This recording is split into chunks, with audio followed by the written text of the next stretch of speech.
भाजपा हार जाएगी। भाजपा हार जाएगी 100%। इतना कॉन्फिडेंस? 100%। 100% कह रहे हैं? भाजपा हार जाएगी। उन्होंने ब्राह्मणों का अपमान किया। क्या अपमान कर दिया? उन्हें ब्राह्मण का श्राप लग गया। श्राप लग गया? योगी जी का चेहरा देखो कितना काला है। सब वनस्पति का असर है। वनस्पति का हार जाएंगे, पक्का हार। अरे ब्राह्मणों का क्या अपमान बीजेपी कर रही है, जितना नाराज हो गए आप लोग? बटुकों को इलाहाबाद में देखिए कैसे मारा है। शंकराचार्य जी को रोका नहीं रोका। कितने एनकाउंटर ब्राह्मण के हुए। तो ब्रजेश पाठक ने माफी भी तो मांगी थी, पूजा भी किया था बटुकों का। ब्रजेश पाठक दोगले हैं, कल सपा में आ जाएंगे। उनका क्या है, वो घर बदलते रहते हैं। अरे वो अखिलेश यादव पे कटाक्ष करते रहते कांग्रेस में थे, फिर बसपा में थे, अब भाजपा में है। सरकार आएगी इधर आ जाएंगे। अरे उप मुख्यमंत्री है, बड़ा पद मिला है, कैसे इधर आ जाएंगे? यूपी में उप का मतलब चुप होता है। उप का मतलब चुप। बड़ी बात कह रहे हैं। कहाँ बोल पा रहे हैं बोलो। एक और ट्रांसफर पोस्टिंग अपने विभाग का नहीं करवा पा रहे हैं। अस्पताल में दवाइयाँ नहीं हैं, विभाग नहीं देख पा रहे हैं। बस केवल नकली चंदन लगा के सदन में चले जाते हैं। सबके कीड़े पड़ेंगे सब। मोदी जी की मंदिर बन रही है बिहार में। जीते जी कोई मंदिर बनवाता है अपनी? बताओ, मोदी जी जिंदा है चले गए? जीत मोदी जी जिंदा तो है। सनातन परंपरा में जीते जी किसी की मंदिर नहीं बनती है। बहन जी ने अपनी बनवाई थी, देखो खत्म हो गई। ऐसे मोदी जी चले जाएंगे। तो बहन जी मूर्ति बनवाई थी, खत्म हो गई, तो फिर इनकी मूर्ति बनेगी तो इनका क्या होगा? अब जो बहन जी का होगा इनका होगा। 100%। 100%। अखिलेश जी के साथ इस बात अमर है। 100%। कहा जाता है ब्राह्मण जिधर जाते हैं। ब्रजेश पाठक की पत्नी भी साइकिल को वोट करेंगी। लिख के ले लो। कैसे मालूम आपको इतना? लिख के बनती नहीं दोनों में। वो अखिलेश जी का विरोध करते हैं, उनके घर में झगड़ा होता है। दोनों लोगों के बीच में झगड़ा चलता है। तो ब्रजेश जी की पत्नी करेंगी सपा को, पक्का। बड़ी बात पक्का करेंगे, पक्का। कैसे मालूम आपको? सब पता, अभी नहीं बताएंगे, बाद में बताएंगे। पक्का करेंगे? पक्का पक्का। मतलब वो भी ब्राह्मण है तो इधर आ रहे हैं। हाँ। फिर ब्रजेश पाठक क्यों नहीं आ रहे हैं? अब उनको अभी अखिलेश यादव का नाम से आप कुछ न कुछ बोलते रहते हैं। इसीलिए बोलते हैं कि ब्राह्मण नाराज हो और सपा को वोट कर दे। सब मिले हुए हैं। मिले हुए आपस में। सब। यूजीसी कानून आ गया था बीजेपी के रहते हुए। देखिए ना, हार तो गए, उपचुनाव 2 हारे नहीं हारे, ब्राह्मणों ने हरवा दिया। मतलब ब्राह्मणों का श्राप लग गया बीजेपी। अलग बिल्कुल लग गया श्राप ब्राह्मणों का। ब्राह्मण अब साइकिल पर सवार हो गया। स्वीकृति नहीं मिली है पार्क में पुण्यतिथि मनाने के लिए। ये तो भारतीय जनता पार्टी ने नहीं दी है, वो ब्राह्मणों की हितैषी है नहीं। वो तो ब्राह्मणों को जगह जगह विरोध कर रही है। कितने एनकाउंटर कर दिए हैं, सारे ब्राह्मणों को हुए। बाबा जी का बुलडोजर भी ब्राह्मणों के ऊपर चल रहा है। बाबा जी का बुलडोजर ब्राह्मणों पे चल रहा है? बिल्कुल चल रहा है। किन किन लोगों पे चला है?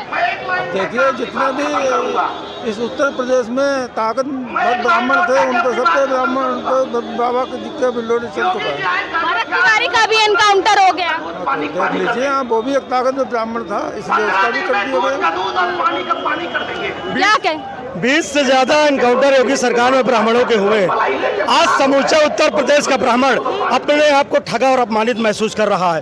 अगर ब्राह्मणों का कहीं मान सम्मान स्वाभिमान सुरक्षित है तो सिर्फ समाजवादी पार्टी में। आपने देखा होगा, जब भी समाजवादी पार्टी की सरकार बनी है तो माननीय अखिलेश यादव जी ने जनेश्वर मिश्रा जी के नाम पे एशिया का सबसे बड़ा पार्क लखनऊ में दिया।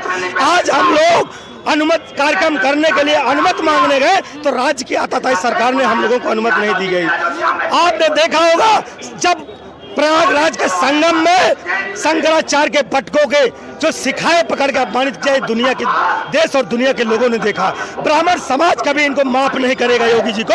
24 में हम लोगों ने हाफ किया है, 27 में साफ कर देंगे, क्योंकि ये उमड़ता जन सैलाब इस बात का प्रतीक है कि दुनिया की कोई ताकत अखिलेश यादव जी के मुख्यमंत्री से बनने से नहीं रोक सकती। क्योंकि जो लाखों लोगों को प्रदेश कार्यालय में हुजूम उमड़ा हुआ है, ये सत्ता परिवर्तन की आहट है। आपने देखा होगा, 2 दिन की विधवा कानपुर की खुशी दुबे के साथ क्या क्या यातनाएं नहीं दी गई। आपने देखा होगा, घनश्याम तिवारी को दिल छेद करके मार डाला गया। ये कहाँ का न्याय कि ब्राह्मण की बात करते, 20 से अधिक फेक एनकाउंटर होते, लेकिन योगी सरकार में कान में जू नहीं रहते। लेकिन ब्राह्मण समाज आज अपने आप को इस अपमान का बदला लेने के लिए तैयार है और ब्राह्मण समाज अखिलेश यादव की चेहरे में आशा भरी निगाहों से देख रहा है। जब समाजवादी पार्टी के प्रदेश में सरकार बनी, खोया हुआ सम्मान ब्राह्मण समाज वापस पाएगा। लेकिन बीजेपी तो सनातन धर्म की बात करती है ना। क्या खुशी दुबे सनातन नहीं है? सनातनी नहीं है? घनश्याम तिवारी सनातनी नहीं है क्या? हमारे जो अविमित्रा स्वानंद सनातनी नहीं है? ये सनातनी का सर्टिफिकेट बांटेंगे हम सब अनंत को तो योगी जी कालनेमी बताते हैं।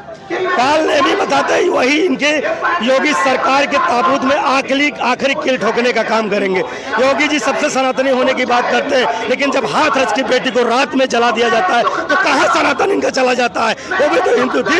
ये कौन से संविधान में, हिंदू संविधान में हिंदू रीति रिवाज के अनुसार कौन से आपने जो है क्रियाक्रम का रात में किया जाता है? ये बाबा की बुलडोजर नीति और ब्राह्मणों का अपमान का बदला 2027 में ब्राह्मण समाज अवश्य लेगा और उनको कुर्सी से पैदल करने का काम करेगा, क्योंकि बाबा जो है घोर जातिवादी है। केवल एक छत्र ठाकुर राज चल रहा है। आप देख लीजिए, ब्राह्मणों का संकल्प अखिलेश से विकल्प आप देख रहे हैं। बंदरिया बाग से लेकर आप दिलकुशा तक जन सैलाब उमड़ा हुआ पार्टी कार्यालय में देख लीजिए। ब्राह्मण समाज एकदम ठान चुका है कि आताताई सरकार आज चुनाव हो जाए, बाबा कुर्सी से बाहर हो जाएंगे, क्योंकि इनके दन से जो झेल रहा था ये अपमान का बदला ब्राह्मण समाज लेना जानता है। ब्राह्मण समाज हमेशा कभी अपमान, सम्मान और अपमान से समझौता नहीं किया, हमेशा स्वाभिमान की जिंदगी जिया है। ये आदित्यनाथ सिर्फ ठाकुरवाद करते हैं। आप देख लीजिए पूरे प्रदेश में थाने कौन चला रहा है? एसपी, डीएम, सचिव, थानेदार, प्रमुख सचिव, गृह सचिव, सब तो ठाकुर हैं। आप सर्वे करा लीजिए। जब सरकार समाजवादी पार्टी की बात थी तो यही मीडिया, गोदी मीडिया कह रहे थे कि समाजवादी पार्टी में यादव थाने का जो यादवीकरण हो गया। आज गोदी मीडिया के अंदर जरा सा साहस नहीं है बताते कि ठाकुरवाद चल रहा है। एसटीएफ में कौन लोग हैं? एसटीएफ में सबसे ज्यादा ठाकुर है। जात देखकर जहाँ मंगेश यादव की हत्या रही हुई, चाहे आप देख लीजिए सुमित गुर्जर की हत्या रही हुई, चाहे आप घनश्याम जिनकी विकास दुबे की हत्या रही हो, आपने चुन चुन के जात देखकर हत्या की। अगर यादव है, मुस्लिम है, ब्राह्मण है तो योगी जी ने उसको बुलडोजर ढाने का काम किया। आप कानपुर में देखा होगा एक झुग्गी झोपड़े में रहने वाले को प्रशासन के रहते हुए माँ बेटी को जिंदा जला दिया गया, उसमें समाजवादी पार्टी खड़ी रही है। आप किस ब्राह्मण सम्मान की बात करते? आपने सबसे ज्यादा आताताई और जाति जुल्म अत्याचार अगर किसी पे किया है तो पीडीए के लोगों पे, और जिसमें अपना ब्राह्मण समाज भी आता है। जनेश्वर मिश्रा जी की जयंती क्यों नहीं मनाने दिया जाता है? स्वीकृति क्यों नहीं मिलती है जनेश्वर मिश्रा पार्क में? समाजवादी पार्टी की जब सरकार थी, माननीय राष्ट्रीय अध्यक्ष जी ने परशुराम जयंती की सार्वजनिक अवकाश की घोषणा की। इस सरकार ब्राह्मण विरोधी है, इसलिए परशुराम जयंती को उन्होंने खत्म कर दिया और उसी के नक्शे कदम में चलते हुए हम लोगों को परमिशन नहीं दी गई, क्योंकि इस सरकार का चाल चरित्र और चेहरा उजागर हो गया। ब्राह्मण विरोधी सरकार है। अरे आप लोग क्यों इतना खपा है बीजेपी से? बीजेपी ने ही तो यूजीसी खत्म किया ना, फिर वापस लिया ना कानून। बीजेपी यूजीसी खत्म करने की बात करती है, लेकिन जब हक और अधिकार की बात करती है तो उस पर डाका हक और अधिकार का हमारा समाज बात करता तो बीजेपी उस पर डाका डाल देती। आप बताइए ना, कौन से थाने में हमारे समाज के लोग, पीडीए के लोग, कौन से समाज आप जो है जिले में डीएम और कलेक्टर हमारे ब्राह्मण समाज के, क्योंकि हमारे समाज का वोट तो ले लिया है लेकिन हम लोगों को अधिकार और हिस्सा नहीं दिया। इससे हम लोग अपने आप को ठगा सा महसूस कर रहे हैं और हम लोग जिस जुल्मी और आताताई सरकार को घाट फेंकने का संकल्प आज जनेश्वर मिश्रा जी के जयंती पे ले लिया है। आप जब परिणाम आएंगे तो देख लीजिएगा 2027 में अखिलेश यादव जी और सत्ता में होंगे और योगी का कहीं अता पता नहीं चलेगा, ये फिर दोबारा मठे ढोड़ ले। लेकिन बीजेपी के लोग तो कह रहे हैं कि साइकिल इस बार कबाड़े में चली जाएगी। अरे बीजेपी तो झूठ बोलने की फैक्ट्री है, क्योंकि जब वो तर्क से नहीं पार पाते तो कुतर्क करने लगते। अब कभी कबाड़ा की बात करेंगे, कभी क्या बात है, लेकिन आपने देखा होगा जब जेनजी आंदोलन चल रहा था पूरे देश में, देश के नौजवानों को आप गुस्सा देखा होगा। उन्हीं की योगी और अमित शाह की पुलिस ने जिस तरीके से बहन बेटियों के सीने पे चढ़कर लात घुसे चलाए हैं और उनके स्तन भींचने का काम किया है, कौन सरकार है? आप क्या संदेश देना चाहते हैं? हम अपना रोजी अधिकार की बात कर रहे हैं, आप हमारे बहन बेटियों को अपमानित करने का काम किया। जिन लोगों ने बहन बेटियों को पीछे से लाठी और डंडे मारा, उन पर कौन कार्रवाई हुई? आप बताइए। आप नौजवान अगर सत्ता में लाना जानता तो नौजवान सत्ता से पैदल करना भी जानता है, क्योंकि नौजवानों की वजह से आप देश में आए और प्रदेश में आए। यही नौजवानों ने ठान लिया है। आप देखिए चुनाव जब आएंगे ना, बाबा हमें जमानत जब्त हो जाएगी, ये दोबारा उत्तराखंड वापस चले जाएंगे, देख लीजिएगा। दोबारा उत्तराखंड वापस चले जाएंगे। इससे ज्यादा क्रूर शासक कोई नहीं हो सकता है। आप कह रहे हैं बीजेपी में कोई पद नहीं मिल रहा है, ब्राह्मणों को सम्मान नहीं मिल रहा है। बीजेपी में उप मुख्यमंत्री ब्रिजेश पाठक हैं, वो भी ब्राह्मण से आते हैं। अभी जो हालिया में बनाए गए प्रदेश उपाध्यक्ष वो भी ब्राह्मण जाति से। जब घनश्याम तिवारी की हत्या होती है, जब खुशी दुबे के साथ अन्याय होता है, ब्राह्मण समाज के लोग जो भारतीय जनता पार्टी में नेता और उप मुख्यमंत्री बने बैठे किस बंकर में घुस जाते हैं। आप जब वोट लेने की बात होती तो आप ब्राह्मण करते हैं, जब उन पर अत्याचार होता है, उनके अधिकार पे ढाका डाला जाता है तो आप लोग कहाँ छिप जाते हैं। ये ब्राह्मण समाज अच्छे से इन लोगों का जो है इनकी चाल समझ चुका है, इनके बहकावे में आने वाला नहीं है। देखिए हाँ बोलिए ना। देखिए केशव प्रसाद मौर्य जी को जो है केवल एक जो है एक चकोटी बनाई गई थी, एक चेहरा बनाया गया था क्योंकि ब्राह्मण वोट क्या कहते हैं संपर्क में रहे, क्योंकि जिस ब्राह्मणों ने केशव प्रसाद मौर्य जी को हरा दिया था। और केशव प्रसाद मौर्य जी की भाषा ऐसी है कि वो निंदनीय भाषा है, अलोकतांत्रिक भाषा है और सदैव जो है आग उगलते रहते हैं। तो बात क्या कहते हैं उसकी उनके चली केशव प्रसाद मौर्य का उतना अस्तित्व नहीं है। अब देखिए बीजेपी में अस्तित्व नितिन नवीन जी का भी नहीं है, क्योंकि जिस तरह से नितिन नवीन जी ने एक अपना विधायक चुना था अपने सहयोगी या अपने क्या कहते हैं समर्थन का, तो उसने पार्टी ने उसको खारिज कर दिया था। तो बीजेपी में केवल दो जनों की चलती है, मोदी की चलती है, अमित शाह की चलती है और बीजेपी में किसी का अस्तित्व नहीं है। और मैं कहना चाहता हूँ बीजेपी के तमाम कार्यकर्ताओं से जो पद है कि वो आए और राष्ट्रीय अखिलेश यादव जी के हाथ मजबूत करें और 2027 में समाजवादी सरकार बनाए। गृह मंत्रालय किसी कंट्रोल में, अमित शाह कंट्रोल में, अमित शाह जवाब दे भाई। अमित शाह अगर कोई आतंकवादी अगर देश में आ रहा है तो अमित शाह की विफलता है। पहली बात तो कोई आतंकवादी नहीं थी, आपके कहते हैं शिक्षा मांगे तो आतंकवादी करते। मुझे लगता है कि आप भी बीजेपी की तरफ से मैडम, आप अपने हक की लड़ाई लड़ रहे हैं, आपको आतंकवादी बता मानते हैं तुम बीजेपी की तरफ हो, नहीं हम मानते हैं, एक बात हम मानते हैं, चलो मानते हैं, लेकिन आप भी इंसान हो हम भी इंसान, आप भी इंसान हो हम भी इंसान। जो वहाँ पे छात्र थे, युवा थे, उन पे AK-47 पैलेट गन चलाया गया। बिहार में AK-47 चलाई गई और जंतर मंतर पे पैलेट गन और गैस के गोले, पानी की बौछारें और गुंडों से पत्थर, ईंट और पत्थर और डंडे गुंडों से चलाए। हाँ, तो ये सरकार को नहीं करानी चाहिए। उनके घर में सरकार के लोगों के घर हम कर रहे हैं, चलो मोदी जी के बच्चे आने वाले लड़कों पर ये लोग गोलियां बरसाए, आंसू के गोले भी गए, हम कह रहे हैं चलो ठीक है, हद तक गिरेगी सरकार। चलो ठीक है, मोदी जी के अपने खुद के बच्चे नहीं है तो कम से कम ये देश में जो 160, अरे योगी जी तो कहते हैं 140 करोड़ की जनता मेरी बच्चा है। नहीं बच्चा मानत तो ऐसा हाल नहीं यूपी में हो, बच्चा पर गोली चलवाएंगे, बच्चा मानते गोली चलवाते हैं। तो हमारा ये कहना है हम भी बीजेपी से 4 साल से पीड़ित हैं। क्यों पीड़ित है? हाँ, क्यों पीड़ित है? यही नहीं पीड़ित है, सब लोग पीड़ित है, छोटे बड़े सब लोग। क्योंकि बीजेपी के नेता के खास लोग जो बीजेपी मंत्री के बिल्कुल खासम खास उनके साइड में चलने वाले वो हमारे घर के पास रहते हैं। हाँ, और हमारा घर कच्चा था पुरखों से, लेकिन मतलब पैदाइश नहीं याद हुआ हमारा, उसको हमने नहीं मिली क्या? मकान नहीं मिला? मकान क्या मिला? जो हमारी जगह थी उस पे जो है वो बीजेपी नेता अपना दावा कर रहा है। और हमने एप्लीकेशन मालूम इतनी रखे इतनी एप्लीकेशन रखे जो मुख्यमंत्री जी का दिया, डीएम का दिया, एसपी का दिया, थाने में तो गिनती नहीं ना, तहसील में तो गिनती नहीं ना। हाँ, प्रशासन की तरफ से कोनो जवाब नहीं आया। मोदी की दूसरी बात उनकी तरफ से हमको हमारे ऊपर पुलिस से टारगेट कराया गया। बेकसूर गरीब आदमी, रोज कमाने खाने वाला आदमी 2 बार पुलिस से टारगेट कराया गया।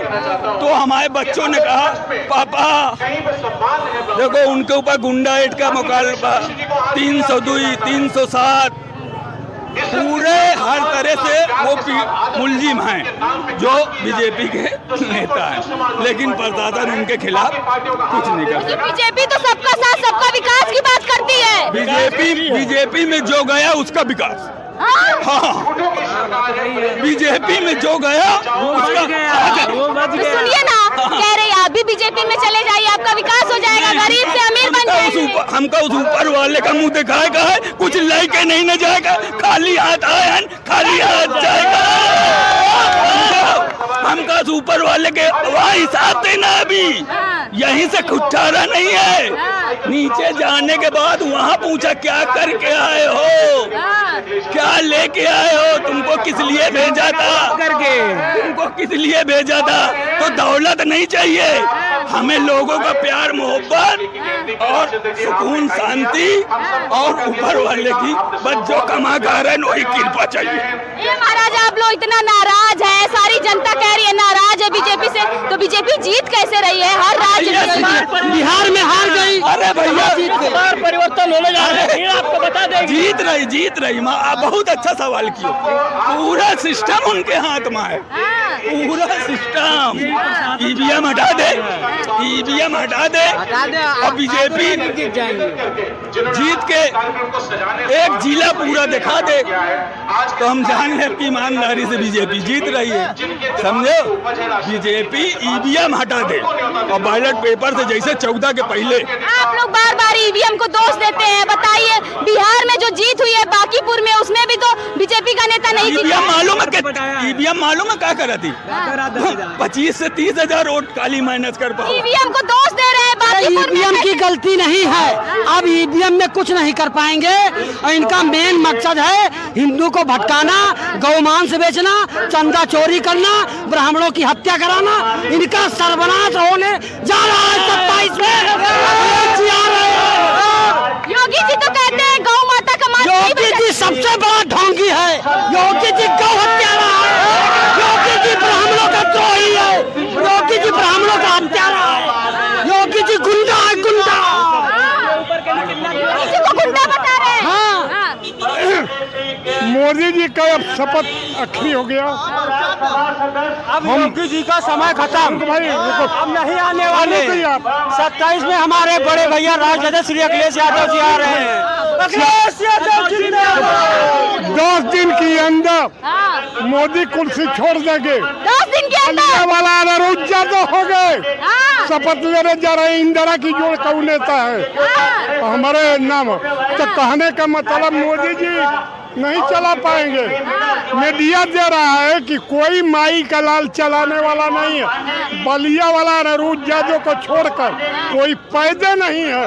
और मीडिया कह रहा है, चाइना दे रहा था 200 करोड़ कि अनिरुद्ध यादव को खरीद लो, बाकी मीडिया ने कहा कि 500 करोड़ दीजिएगा। तो अनिरुद्ध यादव पैसा लेने वाला नहीं है। ये दादाजी 12 साल से तो मोदी चला रहे हैं ना देश। अब 10 दिन में राहुल, सोनिया, प्रियंका कलर 28 राज्य का सरकार बनेगी और अनिरुद्ध यादव प्रधानमंत्री बनने जा रहा है। बड़ी भविष्यवाणी कहाँ से कर रहे हैं? यादव ने कहा कि जितना कंपनी बेचे हैं लौटा दीजिए, न तो 302 का मुलजिम बनिएगा। मैं रेस्ट कर दूंगा, मैं जानता हूँ कानून को, मैं जानता हूँ। आटा पोत के देश चला रहे हैं, यह कर दो वो बेच दो। तुम्हारी बाबूजी का देश को चलाने का। पे कहाँ चले आए, कैसे चले आए लखनऊ? अरे भाई हम चले आए, दिल्ली से आ रहे हैं। दिल्ली से? हाँ, दिल्ली से आ रहे हैं।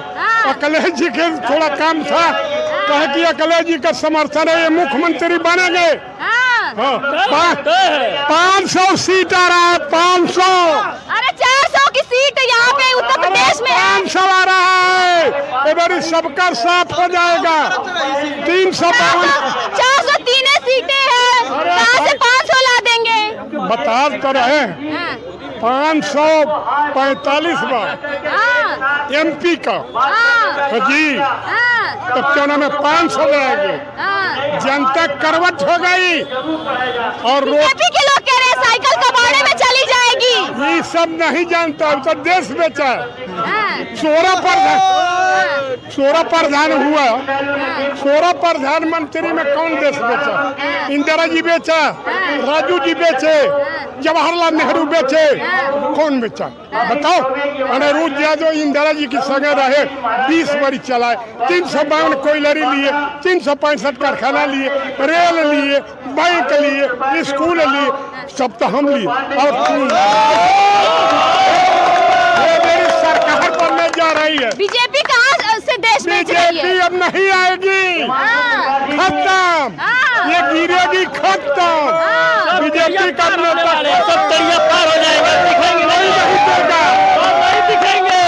ये देश गुलाम हो जाता, बाकी मैं गुलाम नहीं करने देंगे, मैं नीलाम नहीं करने मोदी जी राम मंदिर बनवाए हैं। मोदी जी गोली में चोरी भी करवाए, उसी में से चंदा चुराए। मोदी जी अब नाम की है, मोदी जी अपना किया 200 करोड़ दे रहा था, चाइना 200 करोड़ दे रहा था। ये नरोज बाबू ले लीजिए, तो सोनिया जी, राहुल जी, प्रियंका जी, अखिलेश और सारी मिल के नेता और अग्रवाल सगरी नेता मिल के 28 राज्य का प्रधानमंत्री बलिया वाला रुक जा दो। चंद्रशेखर बोले थे कि बेटा जनामा इंदिरा की बात तू ही प्रधानमंत्री बनेगा, तुम चले जाओ। तो अनुरूप यादव ये भी कहा है कि सब सस्ता हो जाएगा और जितना कंपनी बेचे हैं सब लौटा देंगे। हाँ? और अनिरुद्ध यादव प्रधानमंत्री बन जाएंगे तो राहुल गांधी क्या करेंगे? राहुल गांधी को शादी कराने के बाद राहुल गांधी तो बोल रहे हैं कि दादा बनेंगे, राहुल बोल रहे हैं दादाजी को बना रहे हैं और अनुरूप यादव हाँ शादी वादी कर लेंगे तो मैं उनको बैठा देंगे, प्रियंका को बैठा देंगे और सोनिया को राष्ट्रपति बना देंगे। हाँ तो हमको लगाना है चाबी ना। अब मोदी जी का राज गए, डिम्पल यादव क्या करेंगे? अरे कहीं नहीं, इन लोग का कहीं नहीं बंद होगा। जनता करवट ले लो, करवट ले लो। 300 दादाजी दिल्ली से आए लेकिन लग रहा है कि पूर्वांचल साइड से है। दिल्ली से आए अखिलेश किए। बलिया का घर कहाँ है? घर कहाँ है? घर बलिया चलो शेखर बलिया। आप वही के नेताजी का यहाँ पे पुण्यतिथि है बलिया के पुत्र का। अरे भाई हमारी जोड़ का नेता कहाँ बना? हमारी जोड़ का नेता जगजीवन बाबू थे, हमारी जोड़ का नेता इंदिरा जी थी, हमारी जोड़ का नेता राहुल गांधी थे। है लुलुआ बुधुआ मोदी जी कहिया का नेता है? मोदी जी को लुलुआ बुलुआ बता रहे हैं। देश बचाने का पावर है। 16 को प्रधानमंत्री हुआ कौन? मोदी जी की मंदिर बन रही है बिहार में। मोदी जी का नहीं, अब दाल गलेगा। मंदिर बन रही है बिहार में। बिहार में मंदिर भारत नेपाल और अब वो तो मंदिर वो चोरी हो गया।